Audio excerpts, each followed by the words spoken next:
Hey, welcome to I Am Beauty and the Beast. This is Rouge, and today's episode is going to be all about choosing ourselves, especially when it's hard.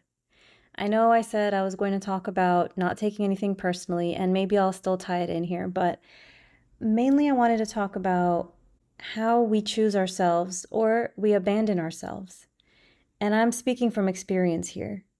I am the queen of self-abandoning in a relationship. That's kind of my MO. I don't know when it started. I don't know why, but I can tell you that it happens. And I don't know who else can relate to this, but trying to be in a relationship is hard work. No one's ever said it's going to be easy. We all know it takes work. We all know it's not some kind of magical rainbows and butterflies deal, right? So we're told that relationships are work, and that's fair. I do believe that relationships require work. They require intentional effort. The problem, though, is when we mistake over-functioning in a relationship as just part of being in a relationship. And what does over-functioning in a relationship look like? Well, let me tell you, because like I said, I'm the queen of over-functioning in relationships. Over-functioning and giving up ourselves in a relationship means we start to slowly give up the things that matter to us, the things that we thought were deal breakers, the patterns that we told ourselves we would not follow. We start to abandon all those things. We start to bend and change and accommodate the other person. And every relationship, healthy or not, requires that to some degree. It's just that gradually, we may not even notice that it's happening. We are starting to change, and not in a way that's necessarily growth-oriented. It's not the type of growth where you're becoming a better version of yourself. It's actually the type of change that's more like contortionism. Contortionism, you've seen those people in like the circus and America's Got Talent and all of that, right? They're just bending in all kinds of crazy, unimaginable ways physically. Well, when we are in relationships, we may not even realize how much we're contorting emotionally or with our schedules or financially in all the different ways to accommodate our partners. And again, some of that is necessary. Some of that is just part of being in a relationship. It's no longer all about us anymore. It's no longer about one person. It's about the unit and what do both people need. It's so hard to tell when that starts to blur, that differentiation of being a partnership and working together and enmeshment or over-functioning in a relationship. It starts to bend and skew, and we don't even realize it's happening. And I am so guilty of that. And I think it's because I'm a people pleaser, or I was a people pleaser for like almost my entire life. And so even when I think I'm resisting bending over backwards for somebody, I still am doing some level of contorting to fit what this person needs. And it's not because I don't have a backbone. It's because I don't necessarily see it as a big deal. Yeah, I could do that little thing that makes this person happy. Why not? And I'll give you an example of that.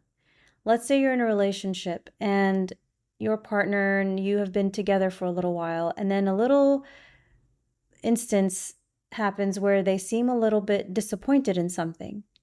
And you ask them what it is, and they say, oh, well, I feel like I'm always the one initiating text messages and you don't text me much.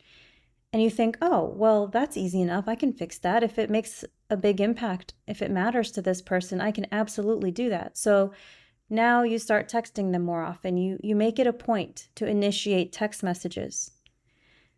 And that's great. It's great that the other person told us what they needed, right? That's healthy. And I am a big proponent of speaking up and asking for what you want instead of giving your partner the silent treatment. I'm a big advocate for speaking up for yourself, speaking your mind before it turns into resentment or anger or anything negative. You just say, hey, I didn't like this. I wonder if there's anything we can do about this. And you have a conversation and you figure it out. What I'm talking about though is like small instances over time repeating. And it's not necessarily always the same thing because you addressed that one thing that bothered them before. You addressed that, let's say, initiating the text messages more often. So now that's not the problem. Now the problem is that there's something else you're not doing, or something else that you are doing that bugs the other person, such as making plans without telling them ahead of time that you were planning something. Doesn't matter if it was spontaneous or not. They're bothered by the fact that you decided to go do something and they had no idea that you were about to go do this thing, even though you maybe didn't either. It's more like spontaneous, right? And you think, well, I wouldn't care if the other person did that. But they're like, hey, so, I feel like I'm not being included in your life when I don't know what's going on.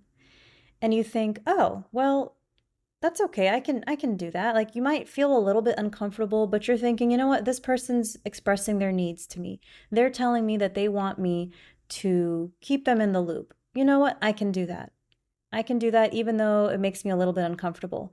So next thing you know, you're trying to tell them your calendar, like your next week ahead. You're like, hey, on Monday I'm going here, Wednesday I'm going there. No big deal. I mean, this person's in a serious committed relationship with you. So, of course, if you were to get married one day, or if you already are married, I mean, don't people just have open and honest communication about all of it anyway? So, you're not really doing anything that weird. So you go ahead and you do this other thing. And then something else comes up that's kind of bothering them. And then, you little by little, you're just changing the way you do things. You're changing the way you show up. And it's not necessarily in a way that's actual growth. It's slightly intrusive, but you keep ignoring it. And things like this just keep coming up. The way they want a certain thing, the way they don't want a certain thing. If it bothers them, if you check your phone every once in a while when they're sitting with you at dinner, and, God knows what else. There could be a million different possibilities here. Fill in the gaps. It's basically being made to feel that you're guilty of something. And it's you're the problem here. And so you try to accommodate the other person and be more flexible and be more understanding and patient and do more of what they want you to do and do less of what they don't want you to do. And before you know it, you're walking on eggshells. You're second guessing everything that you're doing and saying, wondering if they're offended or if their feelings will be hurt. Guys, that is not a healthy relationship at this point. Now, you're walking on eggshells and you're being so accommodating is over-functioning in a relationship. And I'm assuming in most cases it's sort of one-sided. You're not asking the other person to do a whole bunch of different things. You're probably just asking them to show up, and they are showing up. And so you just think, okay, well, this is fine. They're doing their part in the relationship. I can do a better job of doing my part. I can do a better job of showing up for them the way they want me to show up. But little by little, like I said, the lines start to blur, and before you know it, you're no longer yourself. So that's what I'm talking about when we start to abandon ourselves. Maybe normally you have a girls' night every other weekend or something, and your partner feels left out. And they don't say anything, but they just act a little mopey. Or maybe they do say something. Maybe they say something like, oh, I just miss you so much when you're gone. And you think, oh, that's so sweet. Let me change that. Like I want to be around this person too. So it's not that hard. I can cut back girls' night to like once a month. What's the big deal? Or maybe you're into sports or activities or whatever your routines might be. And the other person is like insinuating that something about it makes them feel left out. And so you take it out of your life. You're abandoning who you were, what you used to do before this person came in order to accommodate them. Again, losing who you are in order to be in that relationship. The thing is, we may not even realize we're doing it for a very long time. When it starts to become a problem is when you feel like there's a little bit of resentment building and it starts to show up in unhealthy ways.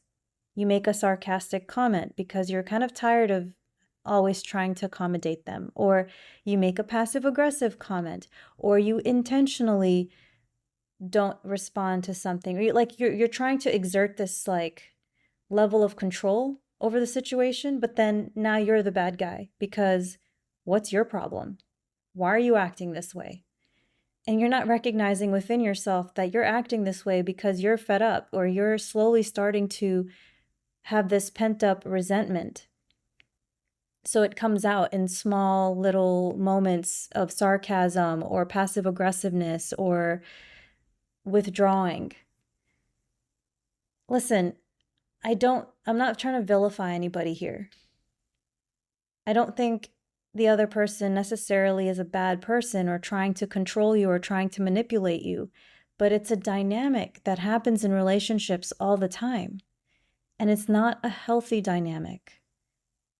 If you are self-abandoning, you are no longer living your best life. And I honestly don't think anyone should have to change who they are to accommodate someone else in a way that's not actually growth. You know what I mean? Like there's stuff that you can grow with, right? Like being more patient, that's a positive thing. Or being more empathetic, that's a positive thing. Listening better, that's good. Reacting from a place of calm rather than anger or frustration, that's good. Speaking up your needs and establishing boundaries, learning how to do all of that is good. So there's types of growth that are positive, and then they are changes, right? You're changing little things about yourself for the better. It's called self-improvement, growth mindset, all of that good stuff. So it's hard to tell sometimes the difference between growing with someone and bending over backwards for someone. And it always happens slowly. Because if it happened way too fast, you'd be like, whoa, whoa, whoa, hold on. I'm not into the jealous, controlling type, so goodbye. You know, it's subtle, it's almost innocuous, little moments, little comments, or withdrawal of attention and affection, or gestures that they used to shower so freely. They're withholding those things now because you're not acting the way they want you to act. And I'm not saying it's because they're evil. They're doing it because they just feel like they don't want to do that. And in some cases, people do it out of spite. You know, like you might be in a relationship that isn't healthy and the other person is acting this way out of spite. That happens too. So, regardless of the other person's intention, my question is, how does it make you feel to be in a relationship where you feel like you're abandoning yourself? You're giving up your needs and wants and wishes and hobbies and interests and routines and patterns of behavior, which aren't necessarily even bad, but you're changing all of those things about yourself. How does it make you feel? Are you okay with it? Like, sure, yeah, whatever, no big deal. At least I have a relationship. At least I'm not single. At least I'm not alone. I'll put up with that. It's not a big deal. Oh, it's not a big deal that they get a little bit insecure sometimes. Oh, it's not a big deal that they lose their temper a little bit sometimes. It's not usually directed at me anyway, so I can deal with that. So we start to like make excuses or be accommodating of these types of things, even though they don't necessarily rub us the right way. We just think, hey, this is the cost of being in a relationship. The cost of being in a relationship is I just have to give up some stuff. And yes, there is a degree of that in a relationship, in a partnership. I imagine that every healthy relationship out there requires some give and take. But I can guarantee you that the healthiest of those are the kinds where there is so much mutual respect and a desire for inner growth on both sides. It's not one person always trying to do better and the other person being stagnant, because that disparity will get bigger and bigger over time. When one person is trying to be a better version of themselves on a regular basis, and the other person thinks they've already reached their height of amazing. I don't know how to describe it. Like, this is the best I'm going to be. Like, take it or leave it. That disparity is only going to continue to grow. And as that disparity grows, so will the differences in what each person is expecting from that relationship and from each other and from themselves.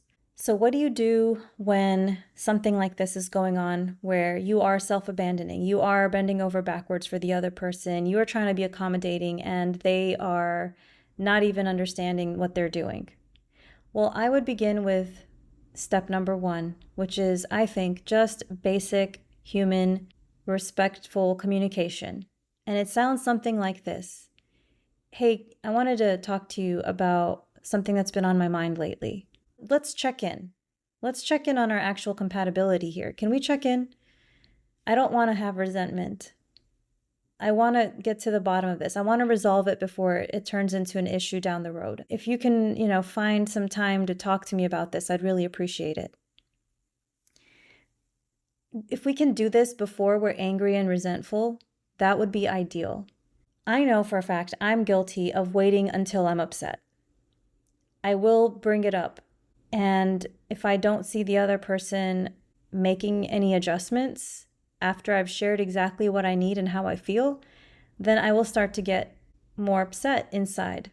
And I may make a sarcastic comment or a passive-aggressive comment because I'm not perfect. And no one is. But if I've tried expressing myself and not been received, not felt heard, then it's only going to get worse with time. And so, yes, I am guilty of staying in relationships when I didn't feel like the other person was giving me what I needed. I expressed it as clearly as possible, couldn't get it.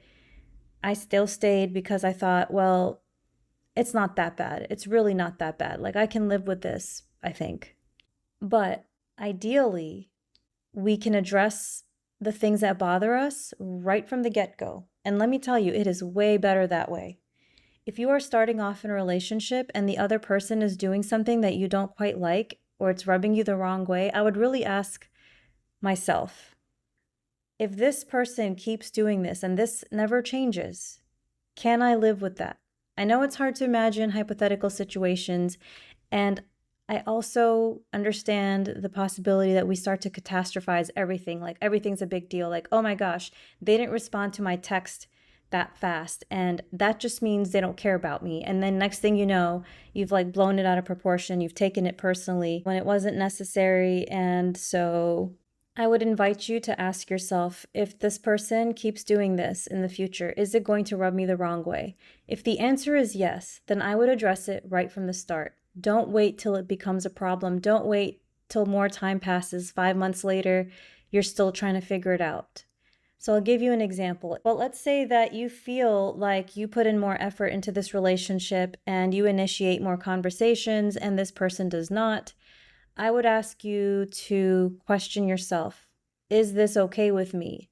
And if the answer is not yes, it's okay with me, then I would recommend that you talk to the other person about it from the beginning. There's a million possibilities of what you might like that makes you feel good, or something that bothers you that the other person is doing that you want to find out if this is a long-term problem or not.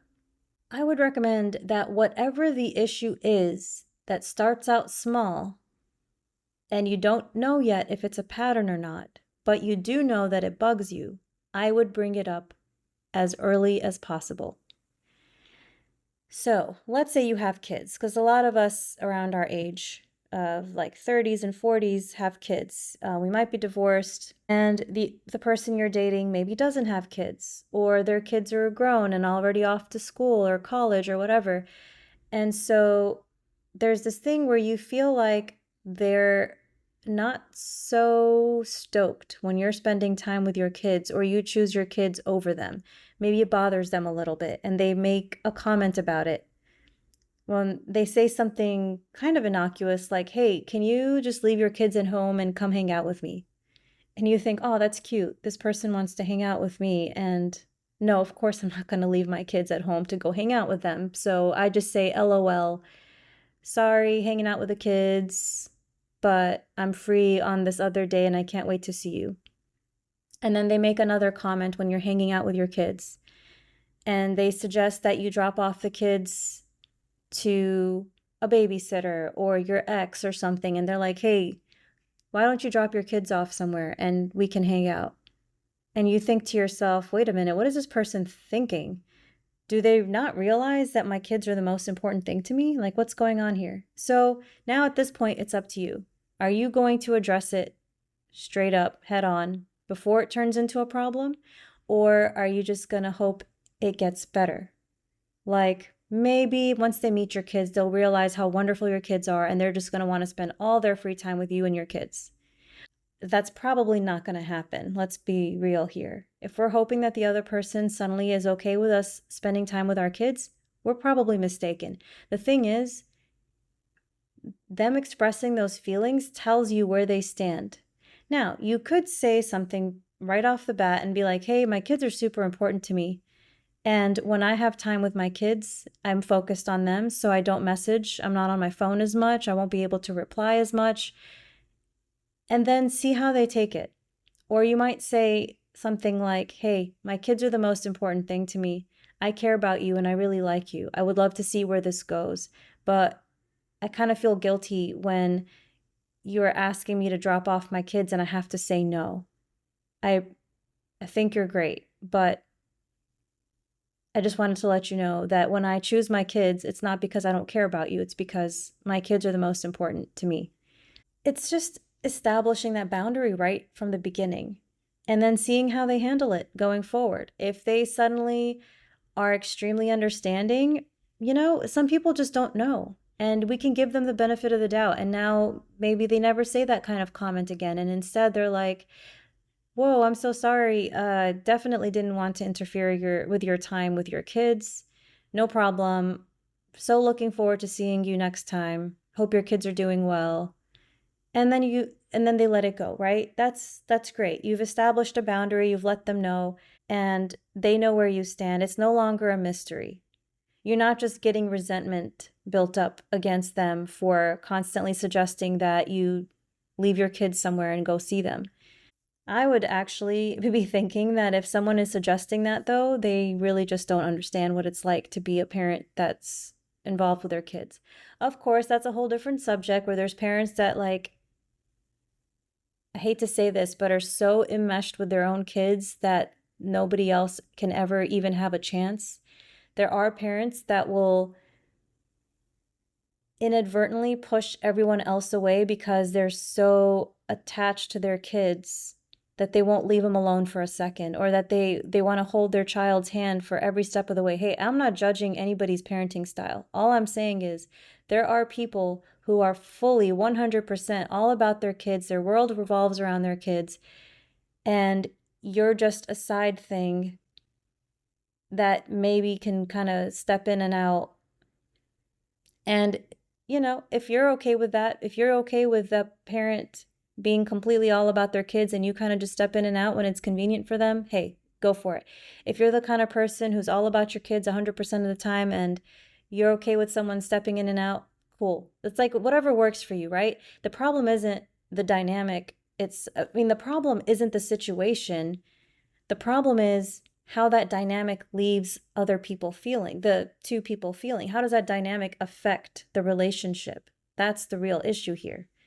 Because there are a million different possibilities of what bothers one person and not another. It's a matter of how does it make you feel. So how does this thing make you feel? And if you can address it right from the start, you may dodge a bullet later. And sometimes we just don't know.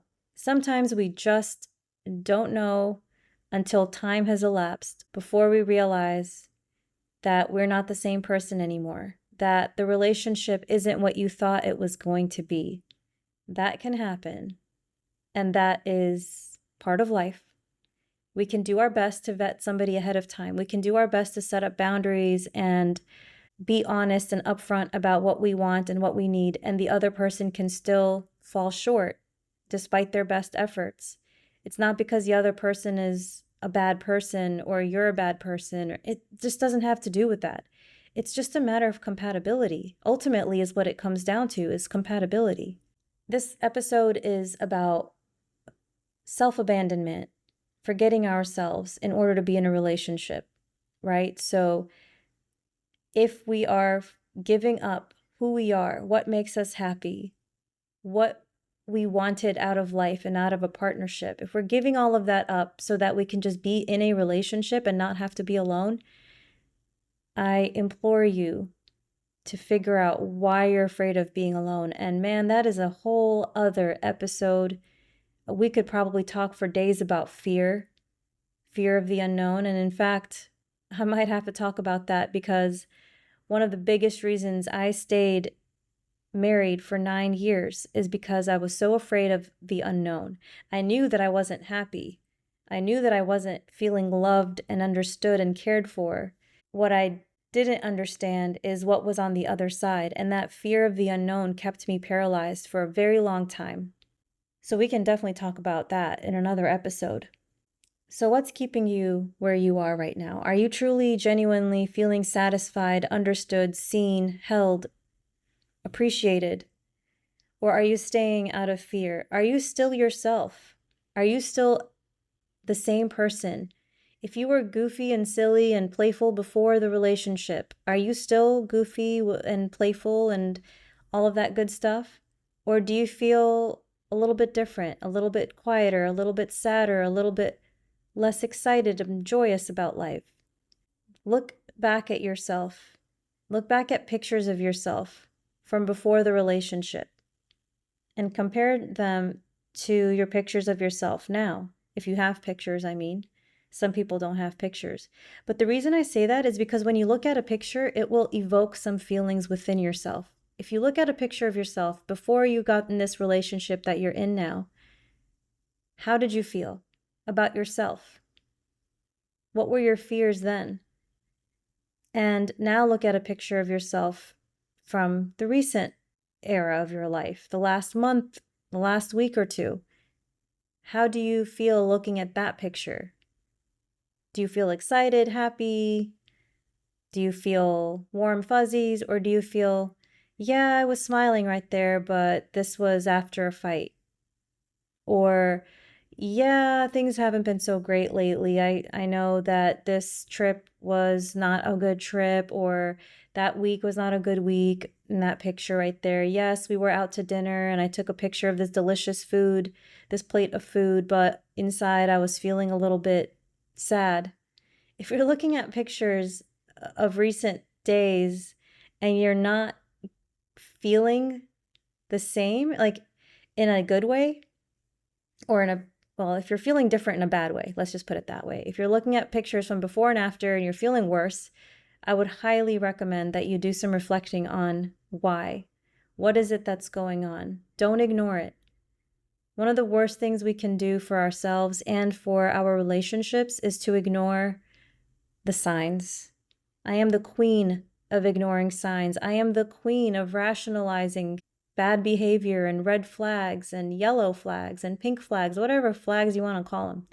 I am the queen of rationalizing and thinking my way into staying in relationships where maybe normally I wouldn't be so happy from the outside looking in, or if it was another friend's relationship and they were telling me what they were going through, I would probably be like, yeah, I don't think that's good. How do I tell this person I don't think they're in a healthy relationship?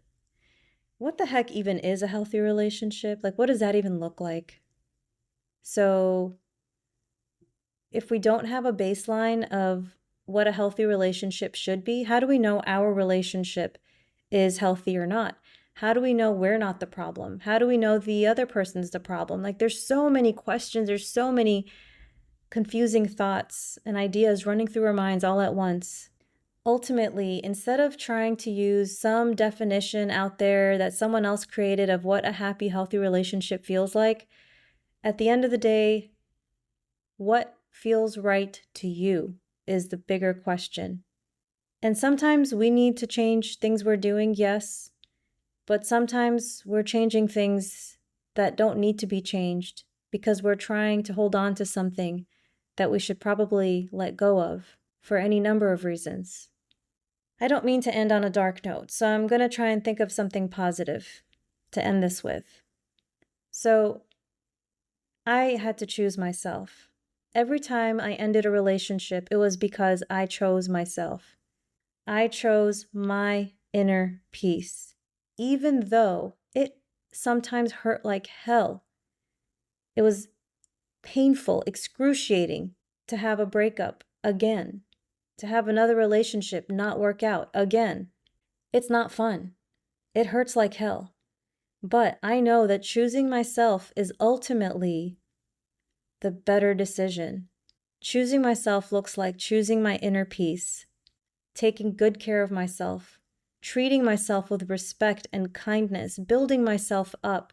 So if anyone tries to mess with that, I don't need someone else to establish that baseline for me. I've already created it. I already love myself. I already know what my flaws are. I'm working on them. I am working on my communication style. I am trying to be the best version of myself every day, and I don't believe it ever ends. So choosing myself looks like walking away even when it hurts, because I know that the alignment isn't there. And without the alignment of values and what I need out of a relationship, it won't last. And to think and lie to myself that if I stick around, it'll change, I can't do that. I personally can't do that.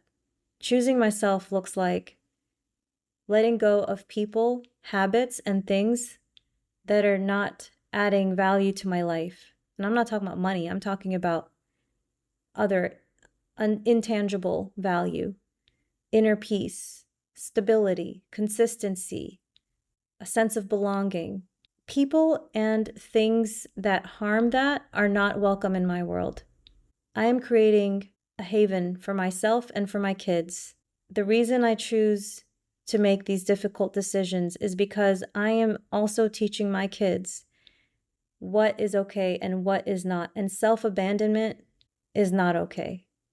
Letting go of our truest selves to fit into someone else's life and try to be something that we're not to make the other person happy so we don't end up alone, that's not what I want for my own kids.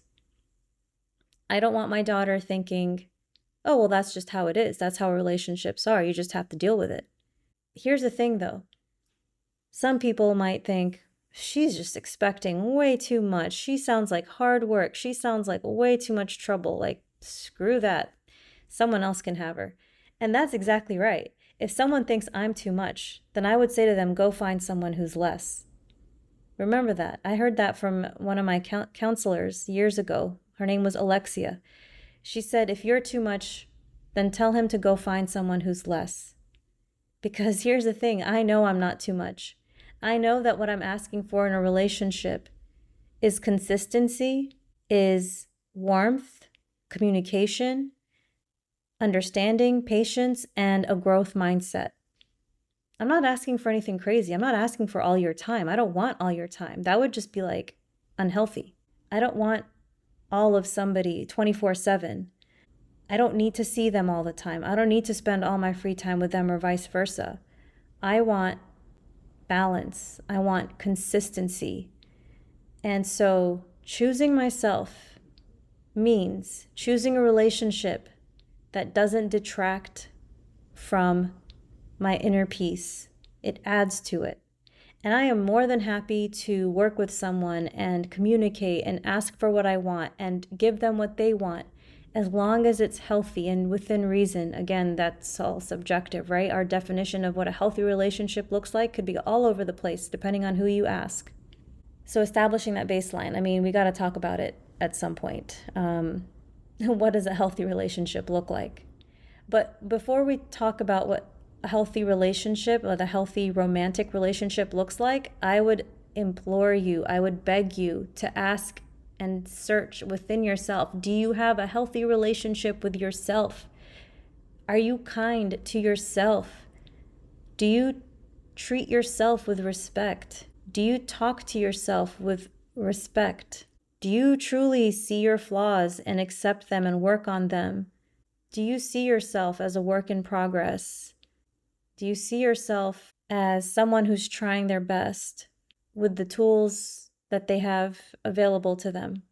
Do you talk down to yourself? Do you put yourself down every time you make a little mistake? Do you look at your reflection in the mirror and find a million different flaws? Because the way we treat ourselves is how others are going to treat us. And so until we love ourselves completely and fully and unconditionally, we can't expect to find a healthy love. The Four Agreements says we abuse ourselves worse than anybody else. And then if somebody abuses us more than we abuse ourselves, that's when we walk away. I would say, let's not abuse ourselves at all. Let's treat ourselves well. Let's take care of ourselves. Because when we're taking care of ourselves, when we're building a life for ourselves that's beautiful, amazing, fulfilling, rewarding, challenging, in all the best ways, then anyone else that comes into it is going to either have to make it better, but definitely not make it worse. And if they're making it worse, you'll know, because you'll be like, no thanks, I'm good. I don't want that. So build a life for yourself that is your best life. And then anyone else who's allowed to enter it is either going to up it for you or they're not. And you're going to be able to tell. You're going to be able to tell when they're messing with it. And your peace, the world you've built for yourself, is going to be so important that you won't allow people to mess with it. And you'll remove the people in your life that do mess with it. It's not about being cocky or conceited or self-centered or being a narcissist. It's about truly believing in your heart that you deserve good things, that you deserve to be at peace. It's believing in your heart that you are worthy of all the good things. And until you get to that point, your relationships, whether it's with friends or romantically, your relationships are going to reflect that inner doubt or that inner peace. The people that thrive when you're hurting, they're going to thrive when you're not doing well. But they will fall away when you actually start to take care of yourself better. When you show up for yourself, those people are no longer going to want to stick around because they're not getting anything out of it anymore. And when you start to kick your own butt out of that rut and make a better life for yourself, and they see it, they're not going to be attracted to your energy anymore. They'll go find somebody else that they can feed off of. That's not bulletproof, okay? Because people that are not in the best shape will be drawn to positivity. People that are not actually healthy emotionally are going to be drawn to what you have to offer. And you can't always tell if they're energy vampires or if they're going to actually add to your life. So there's like this level of discernment that's required, right? Because when you exude positivity, when you're radiant, you're going to draw people in. You're going to repel the negativity away, and you're going to draw people in that want what you've got. And not necessarily in a good or bad way. They're just attracted to you. It's just that sometimes people are attracted to our energy and our positivity and our glow because they are missing it in themselves, and they're not going to add to your glow. They're actually trying to steal some of it. So just having that discernment is so important. But again, I'm like kind of all over the place here today, just speaking my mind, speaking from my heart, just in case somebody can resonate with what I've shared here. So keep showing up for yourself. Speak your truth. Find your inner self. Let that inner voice inside of you rise up. Don't keep it buried inside. Let it speak and listen when it talks to you. It's there. It's always there. It's always there, always trying to reach out to you. You just have to stop and listen. It's got your best interest at heart. Well, it's been a while since I've recorded an episode, and I hope to be able to record one again. But hey, you know what? I'll record it when inspiration strikes, and I'll let you know. Thank you so much for joining me today. I hope you got something out of this episode. And remember, you can be both the beauty and the beast. And I will see you next time.